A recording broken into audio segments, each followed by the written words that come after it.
Hi everyone. Today we are here with Ramashis from Shuttl Labs. He has been a friend for a long time, both for me personally and also for our company Asanify. But today we are speaking about Ramashis, his path to how he became a CHRO at one of the top trending startups nowadays, Shuttl Labs, and not just there, but his past journey and what got him here, and what he sees as the future of the entire field of HR and all HR professionals which are who are in it. So what do you, Ramashish, tell us a little bit about yourself, what excites you and what got you here? Thank you for having me here, Priyamda. I think you're right. We probably become friends first and then business associates I later, think and we that's might an have experience lost I will Ramashish for a always be bit. grateful to you for. Uh, you've given me quite the charter. Very quickly, I think I entered HR quite by accident. So for me, growing up as a middle class boy, it was always about MBA was always about becoming an investment banker. The Wall Street is essentially where all of our sort of our dreams started from. So the reason I got into HR was because my internship was in HR.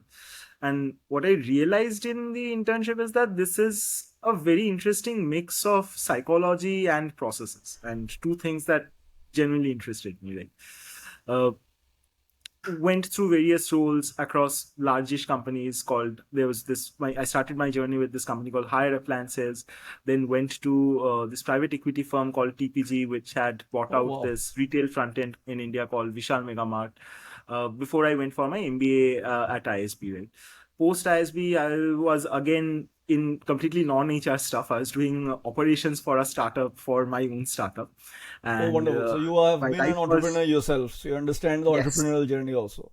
All right. Yes. And there my the day where was very, very disconnected from HR. I mean, the only thing that I did Right. in HR was essentially pay salaries and nothing more than that, right? I think Sure. when the startup didn't work out is when I came back to HR full-fledged, and I've been in HR since then. From about 2016, it's been about 6 odd years in leadership roles in HR. The first role that I had picked up was in this co-working space called 91 Springboard, Mm-hmm. and we were unique because one of our USPs was that we had to build a strong culture, which reflected in how our retail front end managers interacted with our workforce. Right? And that's, I think, gave me a very strong grounding in trying to look at problems from a business first angle as opposed to a function first angle, Mm-hmm. which I would probably credit as one of the bigger reasons for whatever success I've been able to get. So how do you think, mean business first uh, vis-a-vis function first? What is the difference?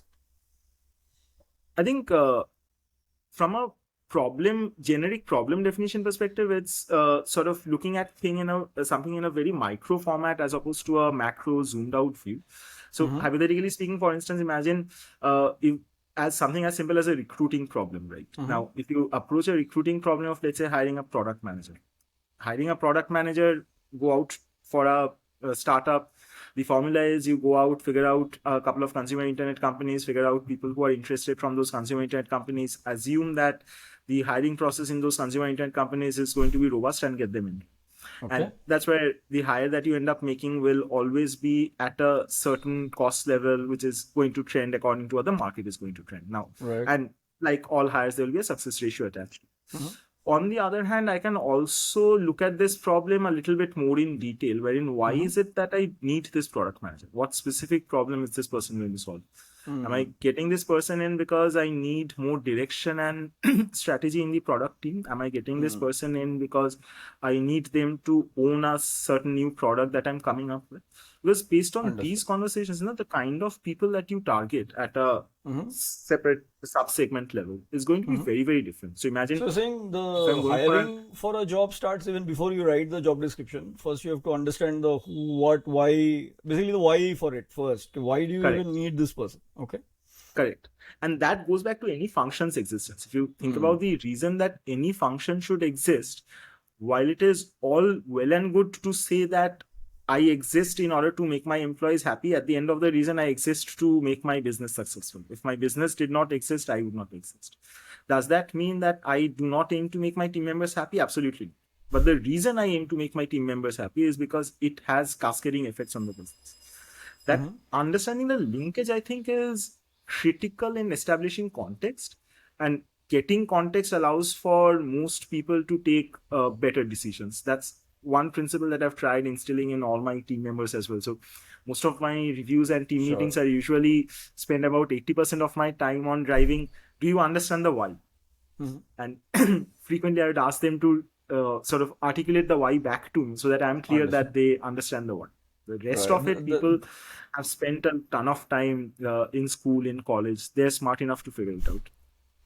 Right. And there's this Japanese principle of asking the 5 whys. I think that's the Toyota principle, if I'm not mistaken, that in a Yeah, manufacturing build, you keep asking till you get to the real reason, because it's sometimes not even enough to just ask one why.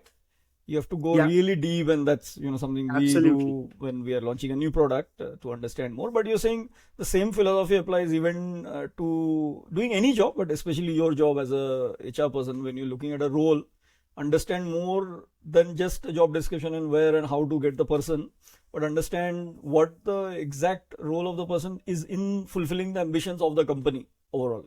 Broadly, is that how you would put it? Understood. Fantastic. Absolutely. And I think the reason most people don't do this is the blame lies squarely on us as managers. We Mhm. push people for deliverables fast all the time. And Mhm. the problem with that approach is if you push everyone to perform tasks, then you will never Mhm. be able to develop them at a level where they're taking ownership, because they will always be taking task level ownership. They'll never take project level or charter level ownership. Right? So in order to get them there, and if it's a vicious cycle, really think about it this way: if I have to always get deeper where I have to abstract out the problem, then I'm spending a Mhm. disproportionate amount of my time in just solving problems, and I'll never be able to scale Mhm. myself. And if I don't Understood. scale, my team is not going to scale. So Got it. that understanding that context, that why, I think is critical to success in any role at any level. Mhm. I don't think there is any level where the importance of this can be understated. Got And it. I would encourage any aspiring HR professional to always take a step back. Do not give in to the pressure of, say, doing immediate deliverables, immediate deliverables. Always take a step back and ask why. Understood. And after your just going back to your own journey, so after hire, where did you join? Immediately did you join your current firm, or were you working somewhere else before that? Now, after hire is where I joined TPG. Okay. TPG was a very interesting experience. So It for those started of us out who as a don't know what is TPG, if you want to just elaborate a sorry. little. So TPG is Texas Pacific Group. It's a private Acha, this is equity the group. PE firm that you're part of. Correct, a private equity Fantastic. firm which Understood. buys out companies, invests in companies. So they Wonderful. had bought out Hmm. this company called Vishal Megamart in India. Okay. And when they had bought out Vishal Megamart, Vishal was doing very poorly. The deal size was something like 70 crores in cash and about 600 crores in assumed debt, right? So almost like And the a ESL. charter was very Yeah. simple. Okay, make this company successful and then we will get an exit out of this company. So Okay. when I joined TPG, my first charter was figure out an manpower plan or a model which Hmm. allows us to achieve 10% cost savings in manpower cost, right? And Okay. that's where the role was very different from each other. So I was Understood. spending I spent almost for first 2 to 3 months of my stint Hmm. working in stores in various roles, just understanding what it takes to manage a store successfully. And that's where I could probably again I was really thankful to my then manager Piyush. Hmm. Piyush was the CHRO for TPG, and to be honest, if you ask me, everything that I do as a Hmm. head of HR, I'm not. I don't. I will not call myself a CHRO, but everything Hmm. that I do as a head of HR, I am probably in a lot of sense replicating the examples that Piyush and Manish said to me in Hire and TPG. Hmm. They have been outsized influences on my career, and as a result, Wonderful. in TPG, for instance, going back to my story, so what allowed me to take a step back and probably be successful at my project was I Hmm. understood what it meant to work in a store. I understood how much time it would take to sort of fold, how much time it would actually take, because that's again uh, a problem that I'm certain you would have probably faced when you have been working in process excellence, for instance, right? You would typically have downstream managers and Hmm. actual execution managers complain that as a consultant you are not really listening to what my core problems are, which Hmm. is true in a lot of sense, because Right. we end up creating theory crafting models and we expect them to succeed without actually going deep into the Hmm. trenches, and No, wherever we sort of why do marry you that. just double clicking on that? Why do you think that is? Like, why as a consultant you come in, swoop in, and at a high level share some high level theories, but what do you think is different if you are actually doing the job that makes you understand more? I think as a pure framework perspective, what changes is nuances. So, for instance, just very simple example. So, क्या हुआ था? We had this very interesting concept that why don't we use break shifts? It was a concept that I myself had come up with. I looked at the distribution data, and the data said your customer peak and customer trough essentially is during the morning hours and the afternoon hours. So why do you have staffing where the peak is during the afternoon? And why can't you break this one and get people to come in twice, right? The problem is in non-metro cities especially, people commute a fair bit to go to their workplace. And as a result, asking them to come twice, do that journey 4 times, that is a prohibitive cost factor when it comes to incentivizing them. So that was not working out. Now, this is a nuance that I could never have thought of if I was not visiting stores in non-metro. And that's what nuances do, right? I mean, they make your models more complex because at its fundamental, when we construct a model, we look at the top 20 factors and then we construct a model based on that. If we have too many factors, the model would just be unwieldy, right? Right. In the process of that, we tend to miss out on that's smaller what I think is the problem with most, say, economic or any other analytical model for that matter, because to apply them in real life, unless you consider all these nuances, becomes very difficult. So you're saying have a model, but make it nuanced and understand the real time or real life implications of that also. Understood. So in TPG, you're saying that the fact that, so would you, I mean, just hypothetically, like in many countries, like say North Korea, in many countries, youngsters are forced, for example, to do military service for a couple of years. So do you think on a, not as a direct analogy, but do you think there's a lot of benefit of even an HR person working in a business role for a some time period before they move into HR? In a way, HR is also a support role, but who you support unless you're in their shoes, do you think that might help in some way? It definitely helps. It definitely helps. But I don't think it's it should ever be a precondition for taking up roles in HR. Sure. What you need more than anything in taking up roles in HR is a mix of being able to be empathetic, where you can look at a human being and say that I will look at this person as a human being first and as a resource later. And ability to look at budgets and hard financial numbers and say that objectively this is the best decision for the organization or for this group. Neither of that is in conflict, but there's a balance that you need to strike between both of them, and the ability to separate out both streams of thought, both streams of consciousness, and ability to sort of look at each decision in its individuality. I think that's critical for being in HR. Having a business experience or a prior business stint allows you to do that easier, because you've already performed that task with people that you would have called colleagues, friends, right? And that allows you to create those bonds, and those bonds are what make you realize that they're also human beings. But if you can do it otherwise, absolutely. We need good HR professionals. It's something that I have faced challenges in hiring. I think in HR, and very weirdly, this was a report that I was looking at this morning, which was titled "Where Are All the Good Chief People Officers?" This was being done by Egon and by People Matters, and it touched upon this aspect that post-pandemic there is a significant bit of professionals who are stepping back simply because the pandemic caused a lot of stress to them. Now, when you think of someone who's managing people function during the pandemic, they have literally dealt with life and death of team members during that period, right? And that's not an easy emotional process. And as a result, there is genuinely a dearth of good HR professionals. And I would love for more people to step into this field, approach this field objectively with the view to actually elevate this. But why should someone join HR? If you are representative of the entire HR community, how will you attract people to say move into from a different kind of a role into an HR role? What's in it for anybody?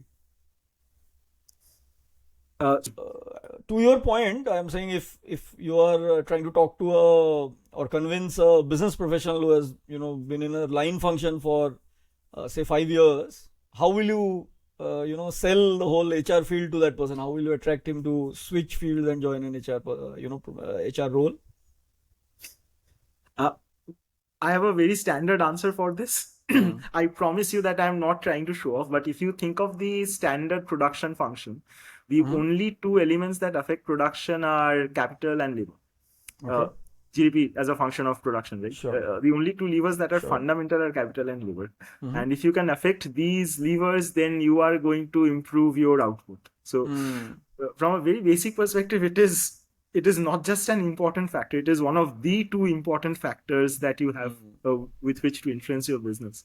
I mean, so you're saying either be in capital side or in labor side. Other than that, you are in a support role somewhere Absolutely. else. But in order to directly influence, think of it- yeah, sure, think sure. of it No, even from a fantastic. P&L leader's perspective, right? Got it. Absolutely. Even from a And, P&L leader's just to- perspective, Sure. Yeah, please go ahead. Sorry, just completing this one. Very Yeah, quick. please. Even from a P&L leader's perspective, what we do day in, day out, we manage our team, we manage budgets. Those are the two big areas with which we try to make our team and our org successful. That's essentially what we are doing. Right, of course, fantastic. And just stepping back into your journey, as a professional. So from TPG, where did you move next, and what led you to make that move? From TPG, I went back to hire for a very short stint. This was honestly more a consulting stint to set up systems. Because But where did you become the HR for the first time? Like, where did you take the big jump to becoming a head took of the HR? big jump in head of HR in 91 Spring Boot. This happened after ISB, after my startup. Got So it. post So what startup do you think led someone to trust in you? Like, because obviously, no matter how senior you are in any role or in any team, being entrusted with the head of a function, no matter how small or how large, is always a big change. It is a step jump. It is not a continuous jump. So what do you think led your the powers that be to trust you in that role? Or what did you think you did differently for you to achieve that? I think the startup stint helped because I was able to articulate my thoughts. So I remember when I was first interviewing for head of HR, right? Probably the one question that came, which was very different to the questions that I'd faced in my earlier interviews, was that how will you set up your team? What is the vision that you have for your team? What do you want to achieve with your team? Now, these are not necessarily questions that I had dealt with in the past, but having had my startup, what I could articulate is objective first. So I could start thinking that, okay, this is the first objective that I need to address, which derives from the fact that this is my business, etc., so on and so forth.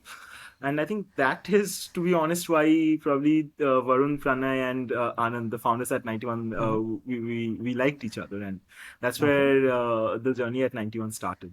To be honest, it wasn't easy, the step up. And you are absolutely right. It's a completely step change. It's not an incremental change. The biggest thing that changes is you realize that your responsibilities are no longer as a day-to-day execution manager. In fact, that is probably the biggest mistake I made in my first 4 to 5 months at 91. Because as the owner of a function, at least 50% of your time must go in creating and maintaining stakeholder relationships for that function.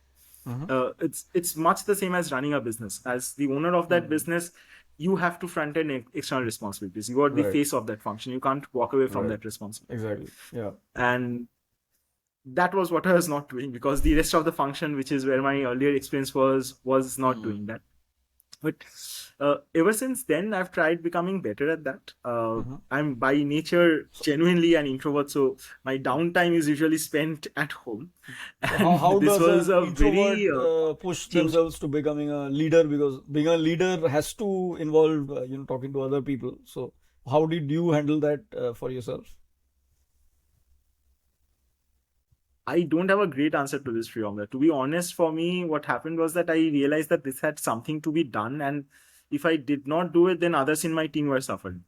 And that's not a great position for any manager to be in. So when I realized that it had to be done, I pushed myself till at least I could do it in conversations and in professional settings.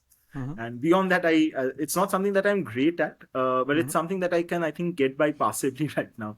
Sure. So what I'm hearing is, be aware of your weakness. That's number one, and then try to Because I mean, there's a famous saying that courage is not the lack of fear; it is just the knowledge that there are things more important than fear. Right? If you're, whether you're raging a war in old times with your, entire independence at stake, or you're, walking down with a cricket team and defending your country's honor. In either case, everyone is afraid. Just that you have to overcome, because there are more things, important things than just having, fear in your mind. Because things that need to get done have to get done. So, maybe in a leadership position, that's one of the differentiators. And so, now that you've led both in your last organization, I think Shuttl, and now at Stater, how is like a typical day in your life? So, because not all of us eventually reach, or as of now have reached that stage where we are the business leader or a function leader. So, does a typical day change both in terms of mentally or physically, in terms of how you schedule your time, how you think about things, or maybe you can just start with how a typical day is, and then we can get into more nuances around that. So how do you typically spend a day? I know every day is different, but if you can give us a broad picture. Even in the context of startups at Stater, I have never had a typical day. I think the space of Web3 is that fluid and that flexible, and it's going to change a lot of how we work, where we work going forward. But to the spirit of your question, you are absolutely right. The typical day changes, or should change significantly, when you become the owner of a function. The biggest reason why you exist as the owner of a function is to make your team successful. And which means that the first thing that I must do is unblock my team. So as individuals, they would always face challenges where they're getting stuck. My first job is to unblock those challenges, either through coaching or through mentoring or through giving them resources, but unblock them as processing units.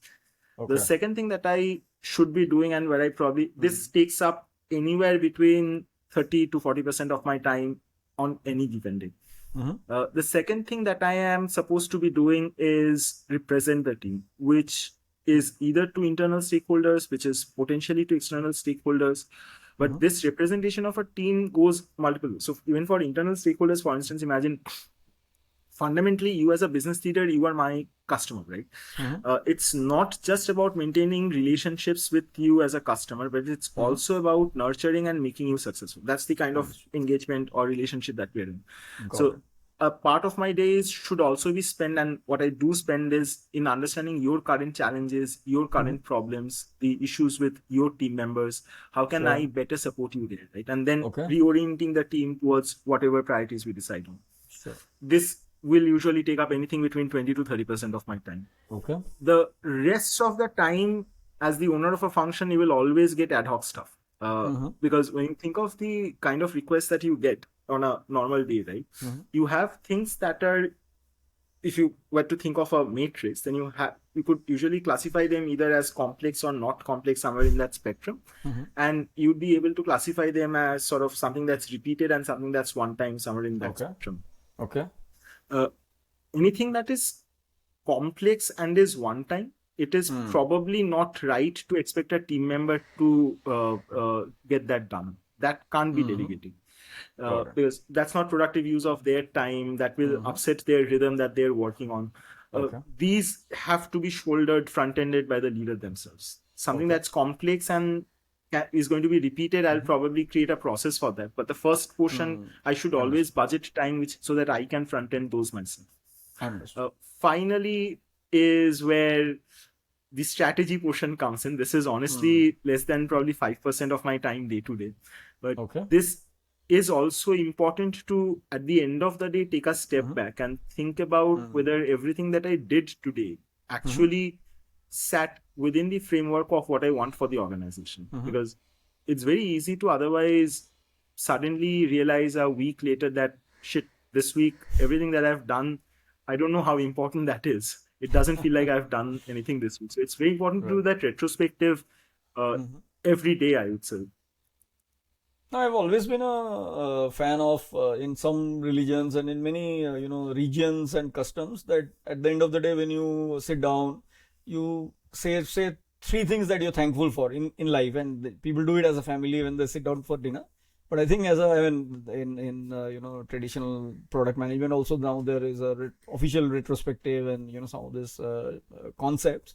But for any role, I think that is very relevant, that to take a step back and every week or every day even decide what are the three things I'm really happy about or proud about that I did. I think we all can learn from that concept. Thanks for that.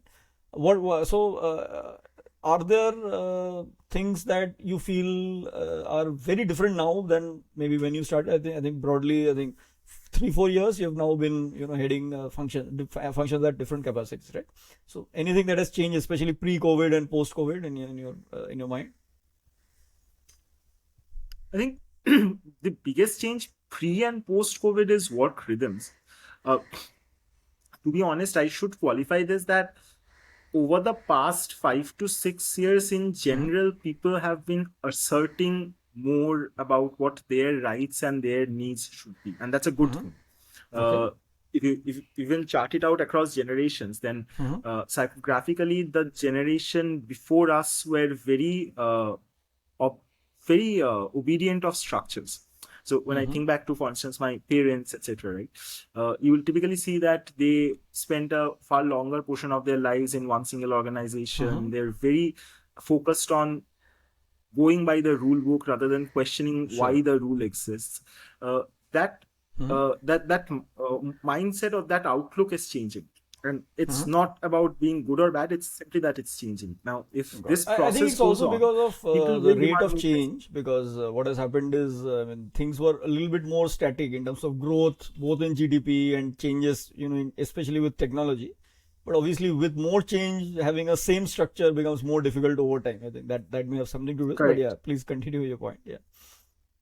Absolutely. And with people demanding more flexibility, the biggest thing that has to happen is solutions must become more personalized, Okay. which is where you are seeing a more focus on technology on getting to scale, but yet keeping the solutions personalized, which is where, for instance, bots, etc. come in.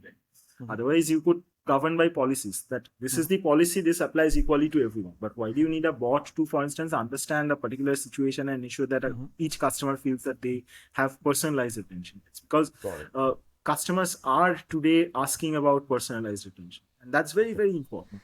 And I think that as a trend has been accelerated by COVID, and the first reflection of that is what we are seeing is in the demand for flexibility in workspaces. It's not that people don't want to work in an office. In fact, one of the more persistent demands that I have at Stater today is, can you give us an office in India? Can you give us a co-working space in this city so that we can go and work from office, because we are bored out at working from home. Okay. What people don't want is a restriction that you have to come to office. Now, there is, of course, a conflict, right? So how do you create dedicated capacity if people are not ready to commit to it? So which is where flexibility is going to be super, super important. Any solutions that provide flexibility is going to be super important. I think this is a trend that has been accelerated by COVID, and there is no going away from this trend. For instance, you take the most recent controversy around moonlighting in the Indian tech space, right? I can, to be honest, completely understand the concerns of the respective tech organizations around moonlighting. Right. But think of it this way. What we are probably coming up to is a world where the normal is moonlighting. And when things happen at a scale where they become societal normals or world normals, you really don't have a choice as an individual entity or a group to go against that, right? Okay. So I would rather manage that change as efficiently as possible rather than try and oppose that change. Got it. Because it's going to happen. Got it. And talking about technology and how technology has come in more and more post COVID, what are some of the favorite tools that you use, especially to manage remote workers? Asanify. I promise this was not a planned plug, but I'm sure there are other tools apart from Asanify. This is genuinely not me trying to be a champion or an advocate for Asanify, but one of the reasons I've loved Asanify. Thank you. But really, one of the reasons I've loved Asanify is, I think the team is very customer obsessed. You know how much I have pushed the team for developing a Slack bot. And I think that development and the commitment to that development shows that the team is thinking in the right direction in terms of hyper personalizing solutions. That as a Sure. customer, that is where my interest lies. Mhm. And that's why I've genuinely enjoyed working with Asanify as a HRMS tool. Other than Asanify, Slack is something that I swear by. I have seen noticeable differences when an organization stops working on WhatsApp and moves to a more formal message, because it also helps just notionally segregate out their work and their life. And that's very important. Even if you're working Sure. from home, it's important to drive that distinction. So Okay. Slack is something I will always swear by. Other than Slack, Excel is something I can't do without. As anyone who enjoys numbers, I can't do without Excel. It's probably one of the best spreadsheets out there. Of course. Those are probably the most productive tools that exist. Very recently, I have started using Calendly quite a bit. It Okay. allows me to be more in charge of my schedule, of my structure. Of That course. allows me to have a more planned day. Sure. Those are probably the top of the mind tools that I've been using more frequently in the recent days. Got it. And I mean, especially as an HR head in a very interesting space, very novel but fast-growing space as a startup. What are some of the challenges that you face, in your role or in the entire community in your view?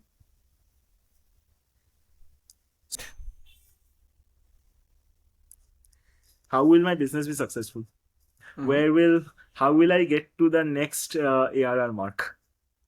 So, but how does this translate to HR challenges, for instance, right? So, for instance, imagine a particular business unit is doing X ARR, $1 million in ARR, and needs to go to 2x $1 million in ARR. Right. Now, this can't come purely from market. If this came purely from market, then every company is going to go to 2x and my market share is going to stay constant. So Right. how is it going to be differentiated from any other company in the market? It's by ensuring that I have the right people in place to get to this point, right? And the right investment in place. Okay. That involves both evaluating the current people and ensuring they're optimal in terms of their performance levels, motivation levels, everything. That's also ensuring that I get the right people in from outside to complement them where I need inorganic growth. That is the first and only problem statement that keeps me up at night when it comes to HR and my organization. Very tactically, this also boils down to stress in terms of hiring. Hiring is always a stressful job. The first thing is you have uncertainty on whether a candidate is going to get accepted by the hiring manager. Second thing, you have uncertainty on whether the candidate is going to accept your offer. Third, you have got uncertainty on whether the candidate is going to join. So hiring is always a very stressful job because things change very rapidly. But other than that, things are fairly simple when you start thinking of it from the perspective of everything that I'm doing is to make my business successful. How do I make my business successful? So things you're saying genuinely fall think in of line. challenge not just from your tunnel vision of your own role, but at a business level, because that's why all of us exist in a business. We're all part of the business. So as a function head vis-a-vis an individual contributor, the perspective should ideally change, and you have to always think at a top level and align the interests of the founders or of the entire business with yourself basically, and think of whatever function you're doing to support that overall broad goal. So come down from the top level and then align your goals towards that. So that's what I hear broadly. Fantastic. And coming in terms of hiring now, I mean, obviously it's such a difficult time now for all practical purposes. Any hiring tips, anything you feel works better, any unique nuances that anyone else can learn from in your field? Or let me ask a different question: why should someone join Shuttl Labs? The biggest reason, and I keep on telling everyone this, you will never have a day in Stader where you are the smartest person in the room in any meeting. It's something that is personally extremely important to me. It allows me to learn from my peers, from my colleagues. And at Stader, the culture that I've been trying to inculcate and the culture that genuinely flows from the founders is one which is very inclusive. So it is not uncommon for one of my colleagues in the leadership team, Vibin, Gautam, Manuthi, Eshwar, randomly ping me that, dude, this is an idea I was thinking of, or this is a deck that I was working on. What do you think of it? Or I will ping them that, hey, this is an idea I was thinking, how do you think this will affect the team, right? And we will critique each other's ideas, and that makes the idea better. So from Wonderful. that perspective, Stader is going to be an amazingly inclusive place for anyone to join in. More than that, the space that we are in, Web3, it is going to stay. Simple Sure. market numbers, even post crash, a market cap in excess of $1.2 trillion, growing at 80+% Wow. CAGR, different economies accepting Bitcoin and other cryptocurrencies as legal tenders. Right. This space is going to stay. And if this space stays, because distributed databases are fundamentally a more efficient way of recording and managing transactions, over time, most processes which involve transactions, which is essentially all processes in the world, will have their Right. presence on blockchains in some shape or form. Will the current products stay as they are in their current shape and form in this space? I don't know. I honestly don't know. But this space and the application of this technology is going to stay. What that means is org sizes will shrink. There are going to be very large dependencies on tech that are going to come up. And if you look at the team at Stader, the collection of individuals, you probably won't have a better team to let you explore this space and build in this space than Stader.